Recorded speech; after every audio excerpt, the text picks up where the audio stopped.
Astro Akshay में आपका स्वागत है। आज हम बात करेंगे आपकी कुंडली के 6th, 8th और 12th हाउस में आपको अच्छे रिजल्ट्स मिल सकते हैं या नहीं मिल सकते हैं। अगर कोई फर्स्ट हाउस में है कोई प्लैनेट तो वो बुरा रिजल्ट देगा, ये भी हो सकता है, और इसी प्रकार 6th हाउस में बैठा हुआ प्लैनेट बुरा ही दे, ये ज़रूरी नहीं है। प्लैनेट जो 6th हाउस में है, अब हम उनकी बात करेंगे। अगर आपको अपने जॉब में इंटरेस्ट नहीं है और आप किसी और जॉब के लिए अप्लाई करते हैं या फिर कॉम्पिटिटिव एग्ज़ाम की तैयारी करना चाहते हैं, तो प्लैनेट जो 6th हाउस में है वो बहुत ही इम्पोर्टेंट है। अगर प्लैनेट जो 6th हाउस में है वो 6th हाउस के लिए रिजल्ट देगा या 11th हाउस से रिजल्ट देगा। प्लैनेट अगर 6th हाउस में है और नक्षत्र लॉर्ड 11th हाउस में है, और अगर आप उस प्लैनेट की दशा में बहुत मेहनत करते हैं तो आपको प्रमोशन भी मिल सकता है जॉब में।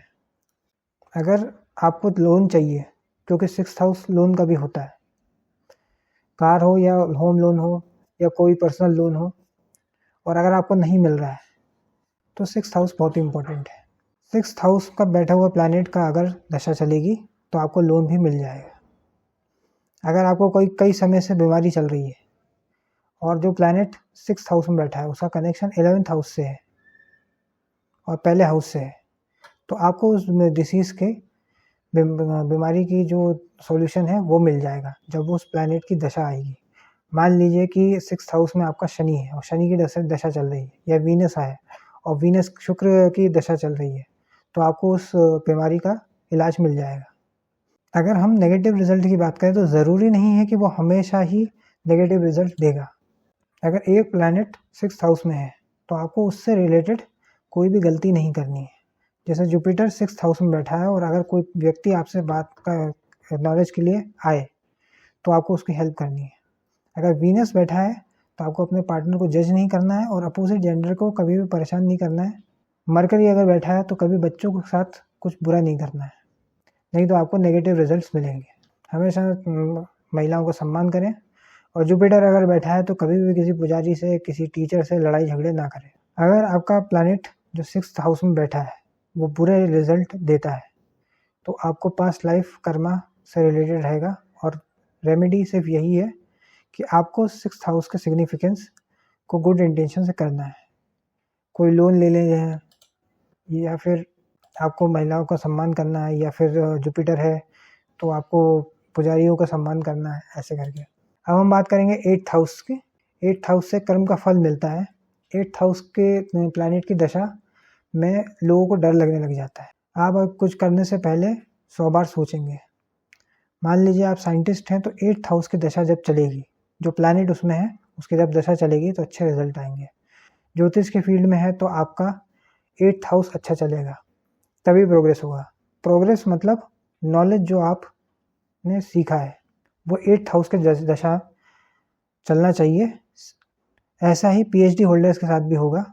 आपकी पीएचडी अगर कंप्लीट नहीं हो रही है तो पीएचडी कंप्लीट हो जाएगी उस प्लैनेट की दशा में।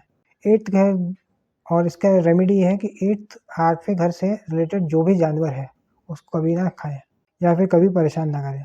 अगर 8th हाउस में आपका चंद्रमा है तो उसको आप परेशान ना करें और ना खाएं। बाकी आपकी मर्जी है, योर लाइफ योर चॉइस, लेकिन ये ज्योतिष में होता है। और दूसरा रेमेडी है कि कुछ आप सीखना चालू कर दो। अगर जुपिटर है तो उससे रिलेटेड तंत्र मंत्र ये सब सीखना चालू कर दो। ये हो सकता है कि 8th हाउस के या 5th हाउस में मंगल है तो आपको चोट लग सकती है, कट लग सकता है। इसी की रेमेडी ये है कि आपको ब्लड डोनेट करना है। अगर आप करियर बदलना चाहते हैं तो D10 चार्ट में दशमांश में के अंदर बैठा हुआ प्लैनेट जो 8th हाउस में रहेगा वो आपकी हेल्प करेगा। अब बात करते हैं 12th हाउस की। अगर 12th हाउस में कोई प्लैनेट है तो उसकी दशा चल रही है तो उससे रिलेटेड कोई भी हेल्प मांगे तो आपको करना है। वीनस बैठा है तो अपोजिट जेंडर हेल्प मांगे तो आपको करना है। मरकरी है तो कोई भी बच्चा आपसे हेल्प मांगे वो आपको हेल्प करनी है। अगर मार्स बैठा है तो कोई भी यूनिफॉर्म वाला, पुलिस वाला हेल्प कर मांगे तो आपको करना है। अगर 12th हाउस से रिलेटेड कोई भी प्लैनेट की दशा चल रही है तो आप बेड से रिलेटेड कुछ चेंज करेंगे, या तो चादर बदल दीजिए, या एक कमरे में सोते हैं तो दूसरे कमरे में सोने लग जाइए, या फिर हॉस्पिटल में जाके कुछ रिपोर्ट्स करवा लीजिए, किसी की टेस्ट करवा लीजिए, या फिर मेडिकल पे जाके कुछ दवाइयाँ खरीद लीजिए।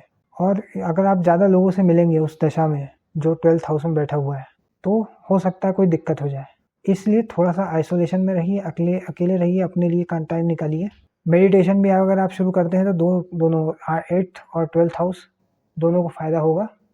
दान धर्म करेंगे तो भी फ़ायदा होगा। तीनों ही हाउस में अगर राहु या शनि बैठा है तो आपको निचले लेवल के जो झाड़ू लगाने वाले हैं, पोछा लगाने वाले हैं, उनको कभी भी बेइज्जती नहीं करनी, उनको हमेशा सम्मान देना है। तो आज हमने बात करी 6th, 8th और 12th हाउस की और उसमें बैठे हुए प्लैनेट की। धन्यवाद।